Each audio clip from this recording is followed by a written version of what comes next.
Hello and welcome to episode 101 of the Ask Weldon show. Here we've hit our hard reset. I'm back to episode 1, and now instead of looking at my exciting accomplishment of reaching 100 episodes, I'm back at square zero and looking at 200 episodes. So I'm in Berlin here for the next 9 days, I think. I promise that I am not in Berlin to scout and recruit for Given as the AD carry for TSM. And whoever was in this room before me has very good taste in games.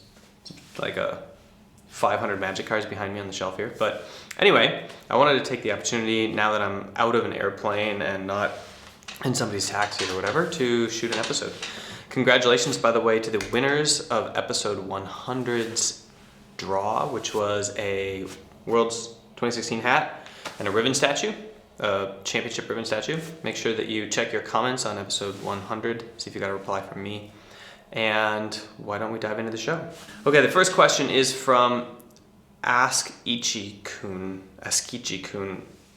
And he or she asks, how can I improve as a shot caller in solo queue when I make a poor call early and then later on no one listens to me because of the bad call? The answer is probably you can't. Okay, two-part question. How can I improve as a shot caller? And then you give an excuse. So the question is, how can I improve as a shot caller? And then the excuse is, well, when I make a bad call early, then I don't get to try the rest of the game. That's correct. When you lose your team's trust and faith in you, and then you don't get to practice shot calling for the rest of the game. So what you should do is, that's just the way it is. Like, that's the way that trust and relationships work. So you have to prove yourself. So that first call of the game is really important.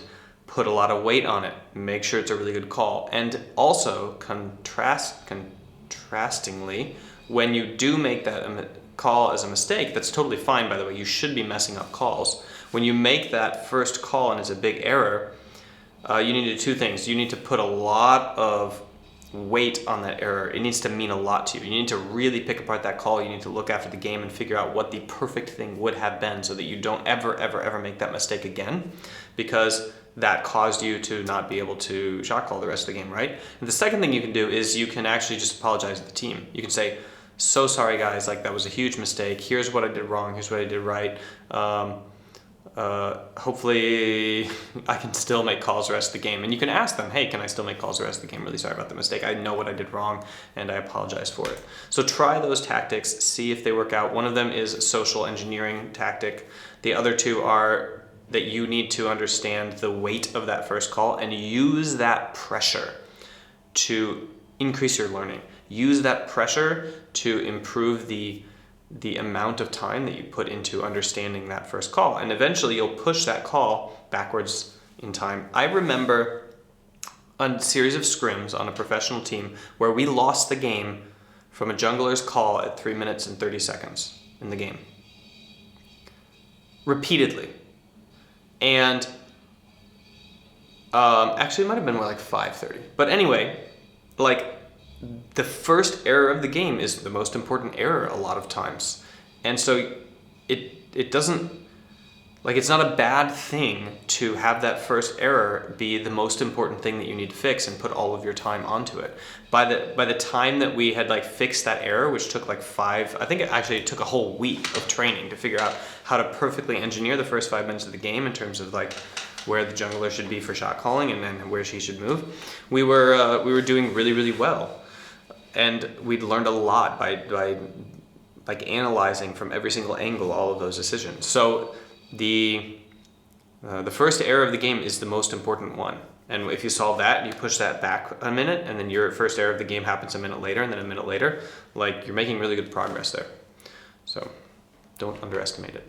Okay, next question comes from Ravenlaw, and they ask, how do I expect less of myself every time I play a game I feel like I play super bad, even if I do better than the previous one? So how do you engineer your mindset to think less of yourself so that you're happy with your performance? Okay, there's a couple answers to this one, I think. One is, do you want to be happier with your play?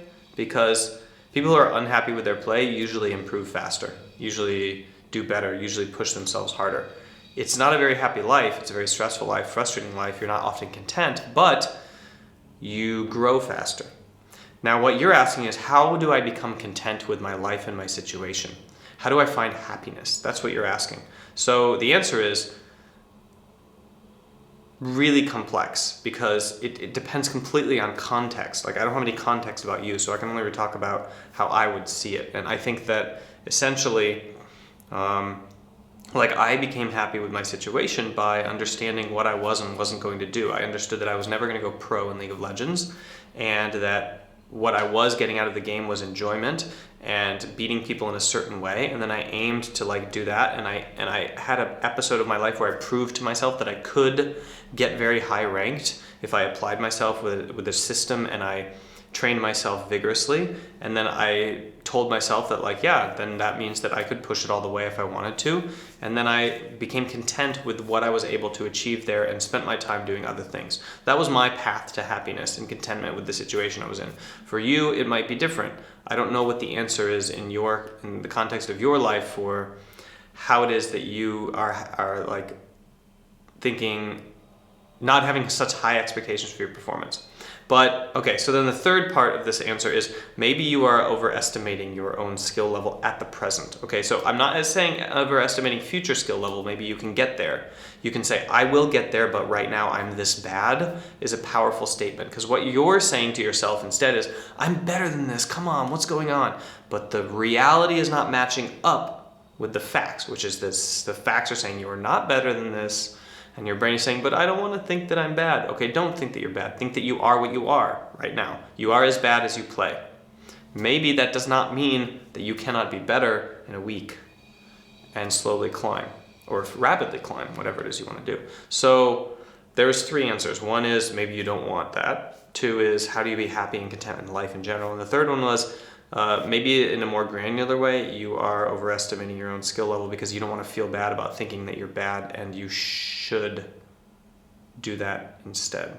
Okay, the third question is from Chivas LoL. I think actually you asked a question before, but this name sounds familiar. Anyway, as a coach, how do I improve communication in games when behind?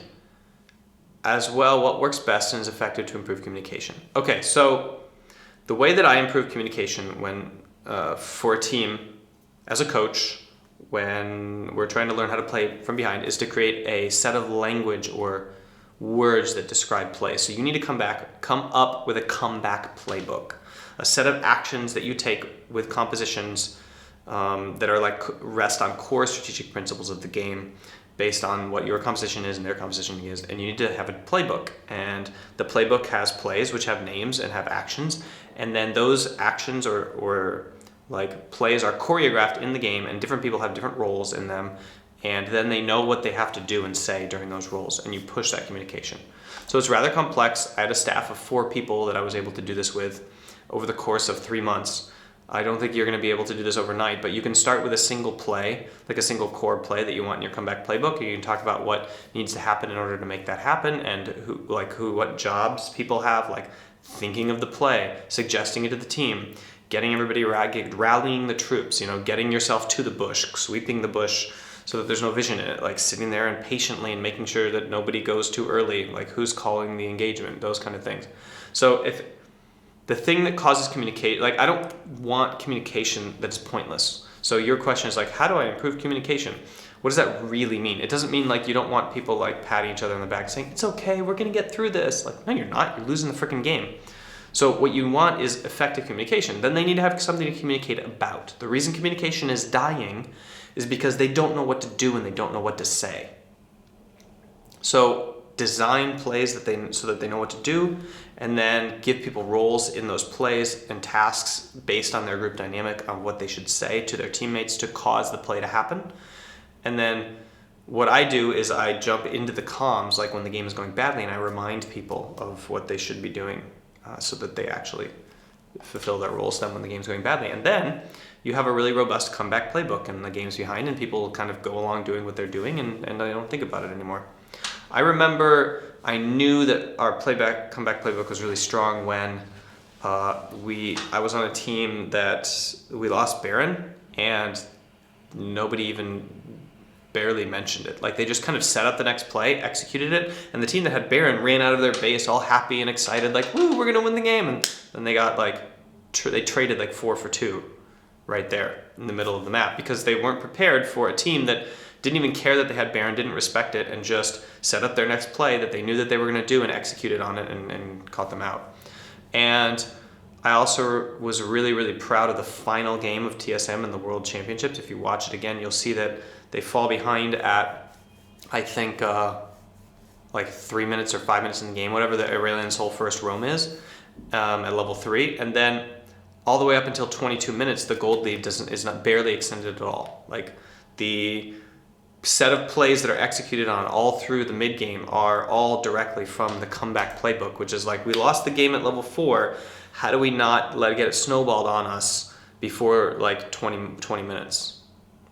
And yeah, so that is how you design a system that is going to allow communication when you're behind. Okay, next question is from Love League. I love League of L2. I'm not sure what that means. I love League of L2. Language Learning 2. The League of Language Learning. The question is, how can I keep my skills sharp and not get rusty while I'm on a trip or vacation? Don't worry about it. Go on your vacation and do that. Experience reality as you're doing it, and then count on the fact that you're gonna lose a lot of good stuff and bad stuff. Like you're gonna forget bad mistakes as well as good habits, and you kind of want to do that. Like you want to prune a little bit. You want to prune your neurons and allow some of those bad habits to die away.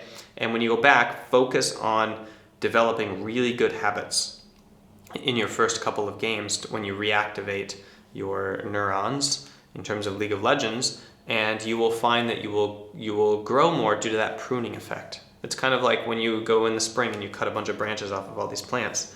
There's a point to that pruning, and it's very useful. So you don't need to worry about getting rusty when you go on a trip or vacation. You just need to focus on what you can do on your trip or vacation, which is you can all in on what you're doing, like take pictures and meet new people and experience the world and take a vacation. That means a vacation, like rest, do something else, stimulate your brain, play a different strategy game, pull up a game on your phone that has a really complex strategy, and then learn about that, and then that will come into your League of Legends play. Like expand your mind. Too many people train a single thing. Here's a really weird metaphor that might or analogy that might help. There's this protocol called gymnastic strength training, which tries to help people who are training in too linear a fashion, such as people who are doing squats, and they put on squatting shoes and they have a specific squatting position, and then they put a bunch of weight on, and then they increase that weight a bunch until they can squat in that exact position with those exact shoes, with that exact angle, with that exact knee angle, all the way up. And then something happens, like their knee goes 1 degree out of alignment, or their shoe angle is 1 degree less, and the knee just gives out because it's strong in one way and it's weak in all other angles. And the whole idea behind gymnastic strength training is your knee should be strong at many different angles of attack, so that when you land on the mat after a flip and you're at this angle or this angle or this angle or this angle or this angle, your knee doesn't just lose its crap and pop. So if you think about you just training League of Legends and only League of Legends in order to get League of Legends and to get better at League of Legends, that's not going to be a very effective strategy, especially when you go away and take a break. So think about other things in your life that you can do to become a holistic person, so that when you tackle League of Legends, you're just better at everything. I think that my years of playing Dota and other MOBAs and Red Alert and Magic the Gathering and social games on my phone and whatever all contributed to my strategy perception. And certainly learning about sports psychology and reading books has helped me be a better coach. So just think about what other things you could do on your vacation to improve you, that you're interested in, that you can segue into League, and you'll pick up the skills when you get back. Okay, next question is from Die_OW, DAI, not DYE, DAI, Die Overwatch, I assume. And they ask, should I reach for a higher goal that I can't reach, or should I do it in smaller steps? The answer, Die, is both. You should have a high goal that you cannot reach, and you should also break it down into steps. That was an easy question, easy answer, thanks. I can elaborate. How can I elaborate? I used to have a course, like a 3-part course called like goal setting that talked about the dream goal, the step goals, and the like achievement goals, like the daily ones that you use to like get over little humps. And what I'm going to do is I'm going to like dig up that course and I'm going to put it together again and put it in and send it out as an email. So if you go down below this video and you sign up for my email list, then what you get is like my foundations course and a bunch of like key cool articles from my site and just like all my best ofs. And what I'm going to do is I'm going to add like a single email that kind of summarizes all of that and provides a video about goal setting. So if you really want to get in depth on goal setting, you can read that email and it should come. I'll send it to people now, but everybody who's starting at the beginning, like you're not going to get it for a few days. So do that, and that is where you will learn more about the granularness of my view on goal setting. Okay, the next question and final question is from Weldon Answer Me. So I wasn't actually going to do this question, and then I saw it in the list, and the name was Weldon Answer Me. So I thought, I should really reward the effort for creating a Twitter account just to ask a question on the show. And the question is, recently I'm trying to use my elbow instead of my wrist to move the mouse and sit correctly. How can I get used to it faster? How do I get used to it easier? How do I get used to it easier? I'm sorry, I don't know the answer to that. I think oh yeah, I do. Wait, I do. Mass volume training. That's the only way. You're trying to train a muscle coordination, okay? So it's the same as piano playing. If you want to get better at piano playing, you need to train the movements a lot. If you want to get better at like hitting a C and then diving down 2 octaves and hitting a C without looking and just feeling the distance that your arm moves to hit that, you need to do it 1,000,000 times, 1,000 times. And that's what you did with your wrist. Like, how did you get used to moving your wrist? You moved your wrist to move the mouse thousands and thousands and thousands and thousands of times. And now you're moving your elbow to move your mouse and you're using your whole arm and you're sitting correctly. So you need to do that thousands and thousands and thousands and thousands of times. Actually, you need to do it twice as much because you have to erase the old habits and replace it with the new ones. It's not true. You don't actually need to do it twice as much. But it's harder than it is learning the first one where you just weren't thinking about it. Now you're thinking about it. It's kind of like language learning. As a 2-year-old to a 5-year-old, you didn't think about learning your mother tongue. You just learned it and it was fun and fine. You didn't really care about it. Now, as a 12-year-old, you're studying Spanish in school for the first time and you're like, oh, this is so hard because I'm thinking about it. So yes, it's going to be hard because now you're learning it as an aware person and you're not learning the first order of like just doing where you're just doing the task. You're learning it for a specific purpose. And so it's going to be really challenging and you're going to have to not quit. I would focus, instead of thinking about like what can I do to make it easier, I would focus on reminders. Focus on getting reminders everywhere in your life, at every single computer, at every single station, every single place you go. Like, I don't know, wear a wrist guard or something like that. Just reminders, so that you're always thinking about it and you're always thinking about that movement. And every single time you sit down, you never lapse once. You always force yourself to do it the correct way. Kind of like total immersion. If you think of it in language learning, you're like immersing yourself in Japanese or whatever language you're learning, Finnish, and you're not allowing English to come in anywhere so that you are completely focused on that. If you don't want to lapse and go and make it easier for you to kind of just like waste time, learning English and then not actually learning or talking in English and then giving up that Japanese moment. So you have to essentially like immerse yourself in that movement and make sure that you don't ever lapse. And then it will just you'll start to forget about it and then it will be gone and you'll be doing it quite naturally. Kind of like when I switched my fingers from A, S, D, F to the second row.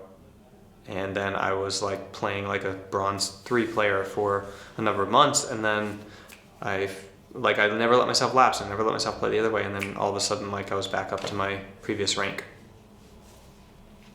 Actually better because I thought a lot more about my play and my clicking when I was doing that. Good question. And thank you for the show today. Be sure to check out the comments from episode 100. If you are a winner, then you need to get me your contact information to get the hat and the ribbon so I can send them to you in the mail. And make sure to check out the links down below. There's the Mindfulness Acceptance Commitment Program, which is my flagship training program for individuals who want to be better at whatever it is your task or craft you're pursuing in life, whether that is study, work, or play, or League of Legends, or another sport such as music. It applies. Make sure to check out the page. Just read about it, mindgames.gg/MAC. Second link is my mailing list, where you can get updates from me on like what's going on, the coolest stuff that I kind of find around the web, or the tools that I use, or the my best ofs from my website. So you don't have to go and read all of the blogs. I'll just send you the ones that are like the top performing, most commented, most trafficked posts, and even in a little more summarized form. And then finally, the journal, the 5-minute journal, which is the tool that I have used with myself and with various pro teams and with my wife and given out as gifts, because I think it's just a really powerful way of quickly understanding how goal setting can help you achieve really amazing things in a 24-hour period, in a 12-hour period. And it's the protocol that I use for gratefulness conditioning, which is a really great thing to find happiness and contentment in life. So going back to a previous question on this show, if you're trying to be happy with just where you are, that is the way to do it. Check out the 5-minute journal. And I'll see you guys tomorrow.